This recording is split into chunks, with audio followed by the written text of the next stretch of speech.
ಸ್ನೇಹಿತರೆ, ಮೀಡಿಯಾ ಮಾಸ್ಟರ್ಸ್ಗೆ ಸ್ವಾಗತ, ಸುಸ್ವಾಗತ. ಗೆಳೆಯರೆ, ಮನುಷ್ಯ ಈಗಾಗಲೇ ಪ್ರಕೃತಿಯ ಮೇಲೆ ದೊಡ್ಡ ಮಟ್ಟದ ದಾಳಿಯನ್ನು ಮಾಡಿದ್ದಾನೆ. ತನ್ನ ಅನುಕೂಲಕ್ಕೆ ತಕ್ಕಂತೆ ಕಾಡುಗಳನ್ನು ಕತ್ತರಿಸಿದ್ದಾನೆ. ಸಾಕಷ್ಟು ಪ್ರಾಣಿಗಳ ಗುರುತು ಕೂಡ ಇಲ್ಲದ ಹಾಗೆ ನಾಶ ಮಾಡಿದ್ದಾನೆ. ನದಿಗಳ ಹರಿವನ್ನು ತಡೆದು ಅಣೆಕಟ್ಟುಗಳನ್ನು ಕಟ್ಟಿದ್ದಾನೆ. ಸಮುದ್ರದ ಒಳಗೆ ಕೃತಕ ದ್ವೀಪಗಳನ್ನು ನಿರ್ಮಾಣ ಮಾಡಿಕೊಂಡಿದ್ದಾನೆ. ಮುಗಿಲೆತ್ತರಕ್ಕೆ ನಿರ್ಮಾಣವಾದ ಕಟ್ಟಡಗಳು ಮಾನವನ ಬುದ್ಧಿವಂತಿಕೆಗೆ ಉದಾಹರಣೆಯಾಗಿ ನಿಂತಿವೆ. ಇಷ್ಟೆಲ್ಲ ಮಾಡಿರೋ ಮನುಷ್ಯ ಹಿಂದೊಮ್ಮೆ ಸಮುದ್ರವೊಂದನ್ನು ಒಣಗಿಸಿ ಅಲ್ಲಿ ನಗರಗಳನ್ನು ನಿರ್ಮಾಣ ಮಾಡೋದಕ್ಕೆ ಮುಂದಾಗಿದ್ದ ಅನ್ನೋ ಮಾಹಿತಿ ನಿಮಗೆ ಗೊತ್ತಿದೆಯಾ? ಹಾಗಾದರೆ ಇಂಥದ್ದೊಂದು ದೊಡ್ಡ ಪ್ಲಾನನ್ನು ರಚಿಸಿದ್ಯಾರು? ಇದರ ಹಿಂದಿನ ಕಾರಣ ಏನು? ಇಷ್ಟಕ್ಕೂ ಯಾವ ಸಮುದ್ರವನ್ನು ಅವರು ಅವತ್ತು ಆ ಪೋಷಣ ತಗೊಳ್ಳೋದಕ್ಕೆ ಹೋಗಿದ್ರು ಅನ್ನೋದ್ರ ಬಗ್ಗೆ ಒಂದಷ್ಟು ಮಾಹಿತಿಯನ್ನು ನಾವಿಲ್ಲಿ ನೋಡೋಣ.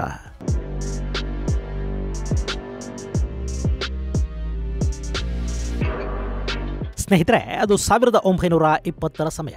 ಅಷ್ಟೊತ್ತಿಗಾಗಲೇ ಮೊದಲ ಮಹಾಯುದ್ಧ ಮುಗಿದು ಲೀಗ್ ಆಫ್ ನೇಷನ್ಸ್ ಪ್ರಾರಂಭ ಆಗಿತ್ತು. ಯುರೋಪ್ನ ಶಕ್ತಿಗಳು ಇನ್ನು ಮುಂದೆ ಇಂಥ ವಿನಾಶಕಾರಿ ಯುದ್ಧಗಳನ್ನು ಮಾಡಿಕೊಳ್ಳೋದು ಬೇಡ ಅಂತ ಅಂದುಕೊಳ್ತಾ ಇದ್ವು. ಹೀಗಾಗಿನೇ ಮೊದಲ ಮಹಾಯುದ್ಧದಲ್ಲಿ ತಾವು ಗೆದ್ದಿದ್ದ ಬಹಳಷ್ಟು ಜಾಗಗಳನ್ನು ಹಂಚಿಕೊಂಡ ಯುರೋಪಿಯನ್ ಶಕ್ತಿಗಳು ಮುಂದಿನ ಯಾವುದೇ ಯುದ್ಧಕ್ಕಿಳಿಬಾರದು ಅನ್ನೋ ಕಾರಣಕ್ಕೆ ಲೀಗ್ ಆಫ್ ನೇಷನ್ಸ್ ಅನ್ನ ಮಾಡಿಕೊಂಡ್ವು. ಇವತ್ತು ನಾವು ವಿಶ್ವಸಂಸ್ಥೆ ಯುನೈಟೆಡ್ ನೇಷನ್ಸ್ ಅಂತ ನೋಡ್ತಾ ಇದ್ದೀವಲ್ವಾ, ಅದರ ಮೊದಲ ಅವತಾರದಲ್ಲಿ ಕಾಣಿಸ್ಕೊಂಡಿದ್ದೆ ಈ ಲೀಗ್ ಆಫ್ ನೇಷನ್ಸ್. ಅವತ್ತಿಗೆ ಜಗತ್ತಿನ ಬಹುಭಾಗ ಯುರೋಪ್ನ ಶಕ್ತಿಗಳಾಗಿದ್ದ ಫ್ರಾನ್ಸ್ ಹಾಗೂ ಬ್ರಿಟನ್ನ ಕೈಯಲ್ಲಿತ್ತು. ಅದರ ಜೊತೆಗೆ Germany, Italy, Denmark, Spain, Portugal ಮುಂತಾದ ದೇಶಗಳು ಕೂಡ ಆಫ್ರಿಕಾ, ಏಷ್ಯಾ ಹಾಗೂ ದಕ್ಷಿಣ ಅಮೆರಿಕಾದ ಸಾಕಷ್ಟು ಕಡೆಗಳಲ್ಲಿ ತಮ್ಮ ವಸಾಹತುಗಳನ್ನು ಹೊಂದಿದ್ವು. ನೀವಿಲ್ಲಿ ಮ್ಯಾಪಲ್ಲಿ ನೋಡ್ತಾ ಇದ್ದೀರಲ್ಲ, ಇದು ಆಫ್ರಿಕಾದ ಭೂಪಟ.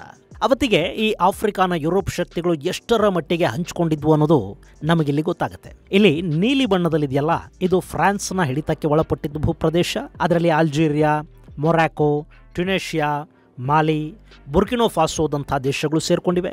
ಇನ್ನು ಕೆಂಪು ಬಣ್ಣದಲ್ಲಿರೋದು ಬ್ರಿಟನ್ ತನ್ನ ಹಿಡಿತದಲ್ಲಿ ಇಟ್ಕೊಂಡಿದ್ದ ಪ್ರದೇಶ. ಹಾಗೆ ಗುಲಾಬಿ ಬಣ್ಣದಲ್ಲಿ ಕಾಣ್ತಾ ಇರೋದು ದಕ್ಷಿಣ ಆಫ್ರಿಕಾ. ಇನ್ನು ಕಂದು ಬಣ್ಣದಲ್ಲಿರೋದು ಬೆಲ್ಜಿಯಂನ ಹಿಡಿತದಲ್ಲಿದ್ದ ಕಾಂಗೋ. ಆದರೆ ಗಿಳಿ ಹಸಿರು ಬಣ್ಣದಲ್ಲಿರೋದು ಇಟಲಿಯ ಹಿಡಿತದಲ್ಲಿದ್ದಂಥ ಪ್ರದೇಶ. ಹಾಗೆಯೇ ಹಸಿರು ಬಣ್ಣದಲ್ಲಿ ಕಾಣ್ತಾ ಇರೋದು ಪೋರ್ಚುಗಲ್ನ ಹಿಡಿತದಲ್ಲಿತ್ತು. ಹಳದಿ ಬಣ್ಣದಲ್ಲಿರೋ ಎಲ್ಲ ಪ್ರದೇಶಗಳು ಸ್ಪೇನ್ನ ಹಿಡಿತದಲ್ಲಿದ್ವು. ಇನ್ನು ಕಪ್ಪು ಬಣ್ಣದಲ್ಲಿರೋದು ಯಾರಿಗೂ ಸಿಗದ ಇಥಿಯೋಪಿಯಾ ಆಗಿತ್ತು. ಹೀಗೆ ಇಡೀ ಆಫ್ರಿಕಾ ಯುರೋಪಿನ ಶಕ್ತಿಗಳ ಮೇಲಾಟಕ್ಕೆ ಸಾಕ್ಷಿಯಾಗಿತ್ತು. ಇಲ್ಲಿ ಗಮನಿಸಬೇಕಾದ ಅಂಶ ಅಂದರೆ, ಅವತ್ತಿಗೆ ಜರ್ಮನಿ ಸೋತಿದ್ರಿಂದ ಜರ್ಮನಿಯ ಹಿಡಿತದಲ್ಲಿದ್ದ ಪ್ರದೇಶಗಳು ಕೂಡ ಬ್ರಿಟನ್ ಮತ್ತು ಫ್ರಾನ್ಸ್ನ ಪಾಲಾಗಿದ್ವು. ಇನ್ನು ಈ ಮ್ಯಾಪ್ ಅನ್ನು ನೋಡಿ, ಇದು ಏಷ್ಯಾ. ಇದರಲ್ಲಿ ಗುಲಾಬಿ ಬಣ್ಣದಲ್ಲಿರೋ ಪ್ರದೇಶಗಳು ಬ್ರಿಟಿಷರ ಕೈಯಲ್ಲಿದ್ವು. ನೀಲಿ ಬಣ್ಣದ ಪ್ರದೇಶ ಫ್ರೆಂಚರ ಹಿಡಿತದಲ್ಲಿದ್ದರೆ ನೇರಳೆ ಬಣ್ಣ ಸೋವಿಯತ್ ಯೂನಿಯನ್ನ ಭಾಗ ಆಗಿತ್ತು. ಹೀಗೆ ಆಫ್ರಿಕಾ ಮತ್ತು ಏಷ್ಯಾಗಳು ಯುರೋಪಿಯನ್ನರ ಹಿಡಿತಕ್ಕೆ ಸಿಕ್ಕಿದ್ರೂ ಕೂಡ ಯುರೋಪಲ್ಲಿ ಅವತ್ತಿಗೊಂದು ಸಮಸ್ಯೆ ಕಾಣ್ತಾ ಇತ್ತು. ಅದು ಏನು ಅಂದರೆ, ಯುರೋಪ್ನ ಜನಸಂಖ್ಯೆ ಹೆಚ್ಚಾಗ್ತಾ ಇದೆ. ಒಂದು ವೇಳೆ ಇದೇ ರೀತಿ ಜನಸಂಖ್ಯೆ ಹೆಚ್ಚಾಗ್ತಾ ಹೋದರೆ ಅವರಿಗೆ ಜಾಗ ಕೊಡೋದು ಎಲ್ಲಿ? ಈಗಿರುವಂಥ ಪ್ರದೇಶಗಳನ್ನೇ ಒಬ್ಬರಿಂದ ಒಬ್ಬರು ಕಿತ್ಕೊಳ್ಳೋದಕ್ಕೆ ಯುದ್ಧಗಳನ್ನು ಮಾಡಬೇಕು. ಹಾಗಾದಾಗ ಅಲ್ಲಿ ದೊಡ್ಡ ಪ್ರಮಾಣದ ಮಾರಣಹೋಮ ನಡೆದು ಹೋಗುತ್ತೆ. ಸೊ ಮನುಷ್ಯನ ಬಲಿಯನ್ನು ತಡೆದು ಶಾಂತಿ ರೀತಿಯಲ್ಲಿ ಹೊಸ ಜಾಗವನ್ನು, ಹೆಚ್ಚು ಭೂಮಿಯನ್ನು ಹುಡುಕಬೇಕು ಅಂದರೆ ಏನು ಮಾಡಬೇಕು? ಯುರೋಪಿಯನ್ ಜಗತ್ತು ಹೀಗೆ ಯೋಚಿಸ್ತಾ ಇರುವಾಗ ಅಲ್ಲೊಬ್ಬನ ತಲೆಯಲ್ಲಿ ದೊಡ್ಡದೊಂದು ಆಲೋಚನೆ ಹುಟ್ಟುಕೊಳ್ತು. ಆ ಆಲೋಚನೆ ಸಮುದ್ರವನ್ನು ಒಣಗಿಸಿ ಮನುಷ್ಯರಿಗೆ ಜಾಗ ಮಾಡಿಕೊಡೋದಾಗಿತ್ತು. ಹೀಗೊಂದು ವಿಚಿತ್ರ ಆಲೋಚನೆಯನ್ನು ಮಾಡಿದವನು ಜರ್ಮನ್ ಆರ್ಕಿಟೆಕ್ಟ್ ಹರ್ಮನ್ ಸೋರ್ಜಲ್. ಅಂದಹಾಗೆ ಅವನವತ್ತು ಖಾಲಿ ಮಾಡೋದಕ್ಕೆ ಪ್ಲಾನ್ ಮಾಡಿದ್ದ ಸಮುದ್ರದ ಹೆಸರು ಮೆಡಿಟರೇನಿಯನ್ ಸಮುದ್ರ.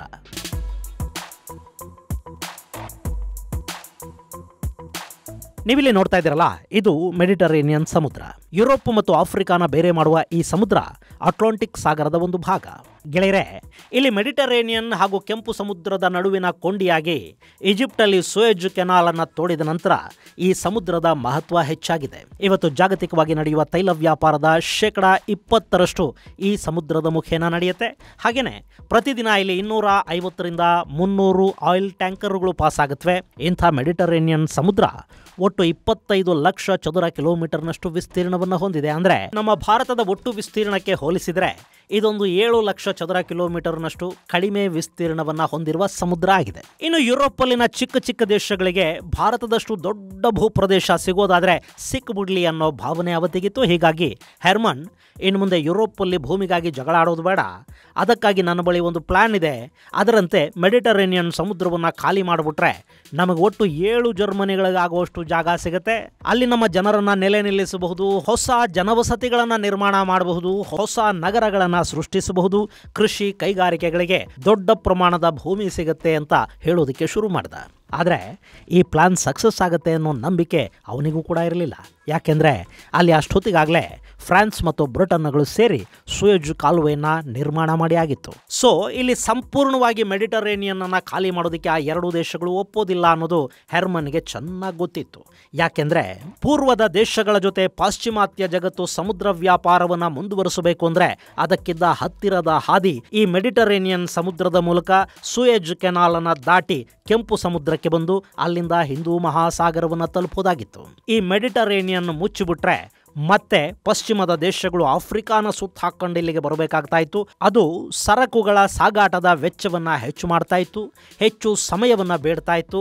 ಹೀಗಾಗಿನೇ ಇಲ್ಲಿ ಫ್ರಾನ್ಸ್ ಹಾಗೂ ಬ್ರಿಟನ್ಗಳು ಸೂಯೆಜ್ ಕೆನಾಲ್ ಅನ್ನ ನಿರ್ಮಾಣ ಮಾಡಿಕೊಂಡಿದ್ವು. ಹೀಗಿರುವಾಗ ಮೆಡಿಟರೇನಿಯನ್ ಸಮುದ್ರವನ್ನ ಸಂಪೂರ್ಣವಾಗಿ ಒಣಗಿಸಿ ಬಿಡೋದಕ್ಕೆ ಆ ಎರಡೂ ದೇಶಗಳು ಮತ್ತು ಈ ಭಾಗದ ಸಮುದ್ರ ವ್ಯಾಪಾರದ ಮೇಲೆ ಆಧಾರಪಟ್ಟಿದ್ದ ಬೇರೆ ದೇಶಗಳು ಕೂಡ ಒಪ್ಪೋದಿಲ್ಲ ಅನ್ನೋದನ್ನ ಈ ಹೆರ್ಮನ್ ತುಂಬಾ ಚೆನ್ನಾಗಿ ಅರ್ಥ ಮಾಡ್ಕೊಂಡಿದ್ದ. ಇನ್ನು ಅವತ್ತಿಗೆ ಫ್ರಾನ್ಸ್ ಮತ್ತು ಬ್ರಿಟನ್ಗಳು ಎಷ್ಟು ಬಲಿಷ್ಠವಾಗಿದ್ವು ಅಂದ್ರೆ ಅವರನ್ನ ಕೈಬಿಟ್ಟು ಕೂಡ ಹೆರ್ಮನ್ನ ಪ್ರಾಜೆಕ್ಟ್ ಮುಂದುವರಿತಾ ಇರಲಿಲ್ಲ. ಹೀಗಾಗಿ ಅವನಲ್ಲಿ ಪ್ಲಾನ್ ಬಿ ಮುಂದಿಟ್ಟ. ಅದರ ಪ್ರಕಾರ ಮೆಡಿಟರೇನಿಯನ್ ಸಮುದ್ರದಲ್ಲಿನ ನೀರನ್ನ 100ರಿಂದ 200 ಮೀಟರ್ಗಳಷ್ಟು ಕಡಿಮೆ ಮಾಡಿದರೆ ಅಲ್ಲಿ 2 ಜರ್ಮನಿಗಳಿಗಾಗುವಷ್ಟು ಜಾಗ ಸಿಗುತ್ತೆ. ಅಷ್ಟು ಜಾಗ ಯುರೋಪಲ್ಲಿ ಮುಂದೆ ನಡೆಯುವ ದೊಡ್ಡ ಯುದ್ಧಗಳನ್ನು ನಿಲ್ಲಿಸುತ್ತೆ ಅಂತ ಅವನು ಹೇಳ್ದ. ಇದು ಯುರೋಪ್ನ ಸಾಕಷ್ಟು ನಾಯಕರ ಕಣ್ಣರಳು ಹಾಗೆ ಮಾಡ್ತು. ಇಲ್ಲಿ ಹೆರ್ಮನ್ ಮೆಡಿಟರೇನಿಯನ್ ಸಮುದ್ರದ ನೀರನ್ನ ಕಡಿಮೆ ಮಾಡೋ ಯೋಜನೆಯನ್ನು ಕೂಡ ಹಾಕೊಂಡ. ಗೆಳೆಯರೆ, ಹಾಗೆ ನೋಡಿದ್ರೆ ಮೆಡಿಟರೇನಿಯನ್ ಸಮುದ್ರ ಯುರೋಪ್ನ ನದಿಗಳಿಗಿಂತಲೂ ಹೆಚ್ಚು ವೇಗವಾಗಿ ಆವಿಯಾಗುತ್ತೆ ಅನ್ನೋ ಅಂಶ ಹೆರ್ಮನ್ಗೆ ಗೊತ್ತಿತ್ತು. ಇಷ್ಟಾದರೂ ಅಗಾಧ ನೀರನ್ನ ತನ್ನಲ್ಲಿಟ್ಕೊಂಡಿರುವ ಅಟ್ಲಾಂಟಿಕ್ ಸಾಗರ ಮೆಡಿಟರೇನಿಯನ್ ಬರಿದಾಗೋದಕ್ಕೆ ಬಿಡೋದಿಲ್ಲ. ಅದಕ್ಕೆ ನಿಯಮಿತವಾಗಿ ಎಷ್ಟು ಬೇಕೋ ಅಷ್ಟು ನೀರನ್ನು ತಳ್ಳುತ್ತಾ ಇತ್ತು. ಹೀಗಾಗಿ ಮೆಡಿಟರೇನಿಯನ್ ಸಮುದ್ರದ ನೀರನ್ನು ಕಡಿಮೆ ಮಾಡಬೇಕು ಅಂದರೆ ಅಟ್ಲಾಂಟಿಕ್ ಸಾಗರದ ನೀರು ಮೆಡಿಟರೇನಿಯನ್ ಸಮುದ್ರವನ್ನು ತಲುಪದ ಹಾಗೆ ತಡಿಬೇಕು. ಹೀಗಾಗಿ ಹೆರ್ಮನ್ ಇಲ್ಲೊಂದು ಸ್ಟಡಿ ಮಾಡ್ತಾನೆ. 5 ಮಿಲಿಯನ್ ವರ್ಷಗಳ ಹಿಂದೆ ಭೂಪದರಗಳು ಹೇಗಿದ್ವು ಅನ್ನೋ ಬಗ್ಗೆ ಈ ಹೆರ್ಮನ್ ಒಂದು ಅಧ್ಯಯನವನ್ನು ಆರಂಭ ಮಾಡ್ತಾನೆ. ಗೆಳೆಯರೆ, ಅವತ್ತಿಗೆ ಅಂದರೆ 5 ಮಿಲಿಯನ್ ವರ್ಷಗಳ ಹಿಂದೆ ಯುರೋಪ್ ಮತ್ತು ಆಫ್ರಿಕಾದ ನಡುವೆ ನೇರ ಭೂ ಸಂಪರ್ಕನೇ ಇತ್ತು. ಇವತ್ತು ನಾವೇನು ಸ್ಟ್ರೈಟ್ ಆಫ್ ಜಿಬ್ರಾಲ್ಟರ್ ಅಂತ ನೋಡ್ತೀವಿ, ಅದು ಅವತ್ತಿಗೆ ಇರಲಿಲ್ಲ. ಹೀಗಾಗಿ ಮೆಡಿಟರೇನಿಯನ್ ಮತ್ತು ಅಟ್ಲಾಂಟಿಕ್ ಸಮುದ್ರವನ್ನ ಇಲ್ಲೊಂದು ಭೂಭಾಗ ಬೇರ್ಪಡಿಸ್ತಾ ಇತ್ತು. ಆದರೆ ಕಾಲಕ್ರಮೇಣ ಭೂಪದರಗಳ ಚಲಿಸುವಿಕೆಯಿಂದ ಯುರೋಪ್ ಮತ್ತು ಆಫ್ರಿಕಾ ಭೂಖಂಡಗಳು ದೂರ ಸರಿತಾ ಬಂದವು. ಆಗ ಅಲ್ಲಿ ಮೆಡಿಟರೇನಿಯನ್ ಮತ್ತು ಅಟ್ಲಾಂಟಿಕ್ ಸಾಗರದ ನಡುವೆ ಸಂಪರ್ಕ ಏರ್ಪಡ್ತು. ಇದನ್ನ ಅರ್ಥ ಮಾಡಿಕೊಂಡ ಹೆರ್ಮನ್ ಸ್ಟ್ರೈಟ್ ಆಫ್ ಜಿಬ್ರಾಲ್ಟರ್ ಹತ್ರ ಒಂದು ಡ್ಯಾಮ್ ಅನ್ನ ಕಟ್ಟೋದಕ್ಕೆ ಪ್ಲಾನ್ ಮಾಡ್ದ. ಆ ಪ್ಲಾನ್ ಪ್ರಕಾರ ಯುರೋಪ್ ಮತ್ತು ಆಫ್ರಿಕಾದ ನಡುವೆ ಇರುವ ಸುಮಾರು 13 ಕಿಲೋಮೀಟರ್ಗಳಷ್ಟು ಒಂದು ದೊಡ್ಡ ಡ್ಯಾಮ್ ಅನ್ನ ನಿರ್ಮಾಣ ಮಾಡಿ ಅಲ್ಲಿ ಅಟ್ಲಾಂಟಿಕ್ನ ನೀರನ್ನ ತಡೆದು ಅದು ಮೆಡಿಟರೇನಿಯನ್ಗೆ ಹೋಗದ ಹಾಗೆ ಮಾಡಿದ್ರೆ ಮೆಡಿಟರೇನಿಯನ್ ಸಮುದ್ರ ತನ್ನಲ್ಲಿನ ನೀರನ್ನ ಬಹುಬೇಗ ಖಾಲಿ ಮಾಡಿಕೊಳ್ಳುತ್ತೆ ಅನ್ನೋದು ಅವನ ಐಡಿಯಾ ಆಗಿತ್ತು. ಸಹಜನೇ ಅಲ್ವಾ, ಮೆಡಿಟರೇನಿಯನ್ ಬೇಗ ಆವಿಯಾಗ್ತಾ ಇರತ್ತೆ. ಅದಕ್ಕೆ ಬೇಕಾದ ಹೆಚ್ಚುವರಿ ನೀರು ಅಟ್ಲಾಂಟಿಕ್ನಿಂದ ಬಾರದೇ ಇದ್ದಾಗ ಸಹಜವಾಗಿ ಮೆಡಿಟರೇನಿಯನ್ ಆವಿಯಾಗಿ ಖಾಲಿ ಆಗ್ತಾ ಹೋಗುತ್ತೆ ಅನ್ನೋದು ಹೆರ್ಮನ್ನ ಐಡಿಯಾ ಆಗಿತ್ತು. ಇದರ ಜೊತೆ ಟರ್ಕಿ ಬಳಿ ಇರುವ ಬ್ಲಾಕ್ ಸಿ ಮತ್ತು ಮೆಡಿಟರೇನಿಯನ್ ನಡುವೆ ಗ್ಯಾಪ್ ಇದೆಯಲ್ಲ, ಅಲ್ಲಿ ಕೂಡ ಒಂದು ಡ್ಯಾಮ್ ಅನ್ನ ನಿರ್ಮಾಣ ಮಾಡಿ ಮುಚ್ಚುವ ನಿರ್ಧಾರಕವನ್ನು ಬಂದ್ಬಿಟ್ಟ. ಹೀಗೆ ಎರಡೂ ಕಡೆಗಳಲ್ಲಿ ಮೆಡಿಟರೇನಿಯನ್ಗೆ ಬರುವ ನೀರನ್ನ ತಡೆ ಹಿಡಿದು ಬಿಟ್ರೆ ಮೆಡಿಟರೇನಿಯನ್ ನೀರಿನ ಪ್ರಮಾಣ ಕಡಿಮೆ ಆಗುತ್ತೆ ಅಂತ ಅವನು ಅಂದ್ಕೊಂಡ. ಇದರ ಜೊತೆ ಅಲ್ಲಿ ಮತ್ತೊಂದು ಪ್ಲಾನ್ ಕೂಡ ಸಿದ್ಧ ಆಯಿತು. ಅದೇನು ಅಂದ್ರೆ ಇಟಲಿಯ ಸಿಸಿಲಿ ಹಾಗೂ ಟ್ಯುನೇಷಿಯಾದ ನಡುವೆ ಮತ್ತೊಂದು ಡ್ಯಾಮ್ ಅನ್ನ ಕಟ್ಟಿದ್ದೆ. ಆದರೆ ಮೆಡಿಟರೇನಿಯನ್ ಸಮುದ್ರವನ್ನೇ 2 ತುಂಡುಗಳಾಗಿ ಮಾಡಿದ ಹಾಗೂ ಆಗತ್ತೆ. ಇದರ ಜೊತೆಗೆ ಅಟ್ಲಾಂಟಿಕ್ ಭಾಗದಲ್ಲಿದ್ದ ಮೆಡಿಟರೇನಿಯನ್ನಲ್ಲಿ 100 ಮೀಟರ್ ಹಾಗೂ ಇನ್ನುಳಿದ ಮೆಡಿಟರೇನಿಯನ್ನಲ್ಲಿ 200 ಮೀಟರ್ನಷ್ಟು ನೀರಿನ ಪ್ರಮಾಣವನ್ನು ಕಡಿಮೆ ಮಾಡಿದರೆ ಅಲ್ಲೊಂದು ದೊಡ್ಡ ಭೂಭಾಗ ಮನುಷ್ಯನಿಗೆ ಸಿಗುತ್ತೆ ಅಂತ ಹೆರ್ಮನ್ ತನ್ನ ಪ್ಲಾನ್ ಅನ್ನ ಜಗತ್ತಿನ ಮುಂದಿಟ್ಟ. ಆದರೆ ಸಮುದ್ರದಲ್ಲಿ ಡ್ಯಾಮ್ ಕಟ್ಟೋದು ಅನ್ನೋದು ಎಷ್ಟು ಸಮಂಜಸ, ಎಷ್ಟು ಕಾರ್ಯಸಾಧು. ಅದರಲ್ಲೂ ಸ್ಟ್ರೈಟ್ ಆಫ್ ಜಿಬ್ರಾಲ್ಟರ್ ಬಳಿ ಮೆಡಿಟರೇನಿಯನ್ ಸಮುದ್ರದ ಆಳ 900 ಮೀಟರ್ಗಳಷ್ಟಿದೆ. ಕೆಲ ಕಡೆಗಳಲ್ಲಿ ಅದು 300 ಮೀಟರ್ನಷ್ಟಿದೆ. ಸೊ ಏನೇ ಡ್ಯಾಮ್ ಕಟ್ತೀನಿ ಅಂದರೂ ಕೂಡ ಸುಮಾರು 300 ಮೀಟರ್ಗಳಷ್ಟು ಎತ್ತರದ ಡ್ಯಾಮ್ ಅನ್ನು ಕಟ್ಟಬೇಕಾಗತ್ತೆ. ಜಗತ್ತಲ್ಲಿ ಅಷ್ಟೊಂದು ದೊಡ್ಡ ಡ್ಯಾಮ್ ಅನ್ನು ಅವತ್ತಿಗೆ ಯಾರೂ ನಿರ್ಮಾಣ ಮಾಡಿರಲಿಲ್ಲ. ಈಗ ಚೈನಾ ಕೆಲಸ ಮಾಡಿದೆ. ಆದರೂ ಚೈನಾ ಕಟ್ಟಿರೋ ಡ್ಯಾಮ್ಗಳ ಉದ್ದ 600 ಮೀಟರ್ ಮತ್ತು 700 ಮೀಟರ್ಗಳು ಮಾತ್ರ. ಆದರೆ ಇಲ್ಲಿ ಜಿಬ್ರಾಲ್ಟರ್ ಬಳಿ ಯುರೋಪ್ ಹಾಗೂ ಆಫ್ರಿಕಾನ ಬೆಸಿಬೇಕಾದ್ರೆ 13 ಕಿಲೋಮೀಟರ್ಗಳಷ್ಟು ಉದ್ದದ ಡ್ಯಾಮ್ ಅನ್ನ ಕಟ್ಟಬೇಕಾಗಿ ಬರ್ತಾ ಇತ್ತು. ಹಾಗೆಯೇ ಸಿಸಿಲಿ ಮತ್ತು ಟ್ಯುನೇಷಿಯಾದ ನಡುವಿನ ಭೂಪ್ರದೇಶದಲ್ಲಿ 100 ಕಿಲೋಮೀಟರ್ಗೂ ಹೆಚ್ಚು ಉದ್ದದ ಡ್ಯಾಮ್ ಒಂದನ್ನು ನಿರ್ಮಾಣ ಮಾಡಬೇಕಾಗಿತ್ತು. ಹೀಗಾಗಿ ಇದು ಸಾಧ್ಯನಾ ಅನ್ನೋ ಪ್ರಶ್ನೆ ಅಲ್ಲಿ ಉದ್ಭವಿಸಿತು. ಯುರೋಪ್ನ ಕೆಲ ನಾಯಕರು ಯುದ್ಧ ಮಾಡಿ ಜನರನ್ನ ಬಲಿ ಕೊಡೋದಕ್ಕಿಂತಲೂ ಅದೇ ದುಡ್ಡನ್ನ ಇಲ್ಲಿ ಹಾಕಿದ್ರೆ ಆಫ್ರಿಕಾ ಜೊತೆಲೊಂದು ಸಂಪರ್ಕ ಮತ್ತು ಸಂಬಂಧ ಉಂಟಾಗುತ್ತೆ. ಆ ಬಳಿಕ ಯುರೋಪಿಯನ್ನರು ಆಫ್ರಿಕಾಗೂ ಹೋಗಿ ನೆಲೆ ನಿಲ್ಲಬಹುದು, ರೈಲುಗಳನ್ನು ಹಾಕೋಬಹುದು, ರಸ್ತೆಗಳನ್ನು ನಿರ್ಮಾಣ ಮಾಡ್ಕೋಬಹುದು ಅಂತೆಲ್ಲ ಯೋಚನೆ ಮಾಡೋದಕ್ಕೆ ಶುರು ಮಾಡಿದರು. ಹೀಗಾಗಿ ಕೆಲವರು ಈ ಪ್ರಾಜೆಕ್ಟ್ಗೆ ಒಪ್ಪಿಗೆಯನ್ನು ಕೂಡ ಕೊಟ್ಟರು. ಆದರೆ ಅದು ಕಾರ್ಯಸಾಧು ಅಂತೂ ಆಗಿರಲಿಲ್ಲ.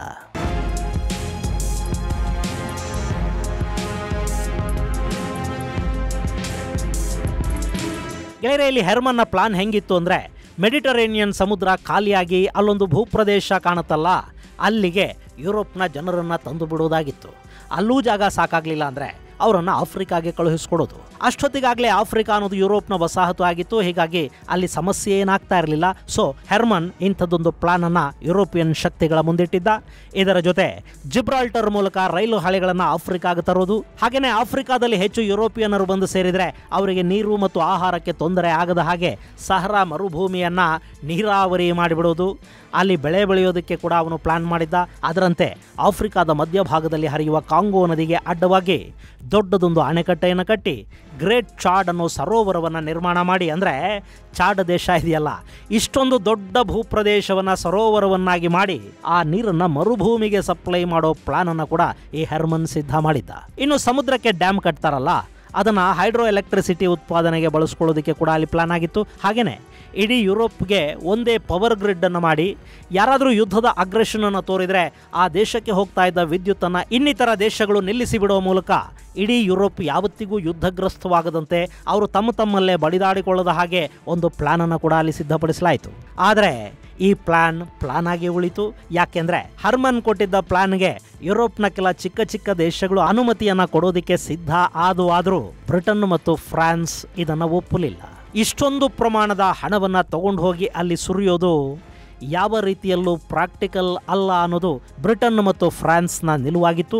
ಹೀಗಾಗಿ ಅವರ ಸಹಭಾಗಿತ್ವ ಇಲ್ಲದ ಕಾರಣ, ಅವರ ಒಪ್ಪಿಗೆ ಸಿಗದ ಕಾರಣ ಹೆರ್ಮನ್ನ ಈ ಪ್ಲಾನ್ ಎಕ್ಸಿಕ್ಯೂಟ್ ಆಗಲೇ ಇಲ್ಲ. ಜೊತೆಗೆ ಈ ಮೆಡಿಟರೇನಿಯನ್ ಸಮುದ್ರ ಇದೆಯಲ್ಲ, ಇದು ಯುರೋಪಿಯನ್ನರ ಭಾವನಾತ್ಮಕ ಸ್ಥಳ ಕೂಡ ಆಗಿತ್ತು. ಕ್ರಿಸ್ತ ಹುಟ್ಟುವ ಮೊದಲಿಂದಲೂ ಈ ಮೆಡಿಟರೇನಿಯನ್ ಸಮುದ್ರದ ಬಗ್ಗೆ ಯುರೋಪಿನ ಜನರಿಗೊಂದು ಭಾವನಾತ್ಮಕ ಮತ್ತು ಭಕ್ತಿಪೂರಿತ ಸಂಬಂಧ ಇದೆ.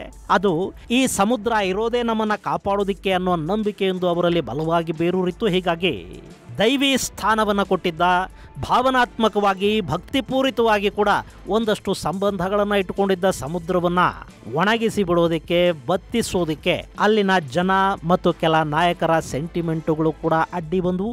ಈ ಎಲ್ಲ ಕಾರಣಗಳಿಂದ ಹೆರ್ಮನ್ನ ಪ್ಲಾನ್ ಇಲ್ಲಿ ಕಾರ್ಯರೂಪಕ್ಕೆ ಬರಲಿಲ್ಲ. ಗೆಳೆಯರೆ, ಅವತ್ತು ಯುರೋಪ್ನ ನಾಯಕರು ಇದನ್ನು ಬತ್ತಿಸಿ ಬಿಡಬೇಕು ಅಂತ ಅಂದುಕೊಂಡಿದ್ದಿದ್ರೆ, ಹೆರ್ಮನ್ನ ಪ್ಲಾನನ್ನು ಕಾರ್ಯರೂಪಕ್ಕೆ ತಂದು ಬಿಟ್ಟಿದ್ರೆ ಅದು ಏನಾಗ್ತಾ ಇತ್ತೋ ಗೊತ್ತಿಲ್ಲ. ಆದರೆ ಈ ಸಮುದ್ರದ ಜೊತೆಗಿನ ಅವರ ಸೆಂಟಿಮೆಂಟ್ ಇತ್ತಲ್ಲ, ಅದೇ ಇವತ್ತು ಮೆಡಿಟರೇನಿಯನ್ ಸಮುದ್ರ ಉಳ್ಕೊಳ್ಳೋ ಹಾಗೆ ಮಾಡ್ತು. ಇಲ್ಲದೆ ಹೋಗಿದ್ರೆ ಈ ಸಮುದ್ರ ಇಷ್ಟೊತ್ತಿಗೆ ಇತಿಹಾಸದ ಪುಟವನ್ನು ಸೇರಿಬಿಡ್ತಾ ಇತ್ತೋ ಏನೋ. ಗೆಳೆಯರೆ, ಮನುಷ್ಯ ತನ್ನ ಅನುಕೂಲಕ್ಕಾಗಿ ಮರುಭೂಮಿಯಲ್ಲಿ ನೀರಾವರಿ ಮಾಡ್ತಾನೆ, ಸಮುದ್ರವನ್ನು ಬೇಕಾದರೂ ಖಾಲಿ ಮಾಡ್ತಾನೆ. ಕಡೆಗೆ ಅವನ ಈ ಅತಿ ಆಸೆ ಇದೆಯಲ್ಲ, ಅದು ಭವಿಷ್ಯದಲ್ಲಿ ಇನ್ನೂ ಯಾವ್ಯಾವ ಕೆಲಸಗಳಿಗೆ ಕೈ ಹಾಕುತ್ತೋ ಏನೋ. ಮುಂದಿನ ಸಂಚಿಕೆಯಲ್ಲಿ ಮತ್ತಷ್ಟು ವಿಶೇಷಗಳ ಜೊತೆ ಮತ್ತೆ ಭೇಟಿಯಾಗೋಣ. ಅಲ್ಲಿವರೆಗೆ ಜೈ ಹಿಂದ್, ಜೈ ಕರ್ನಾಟಕ.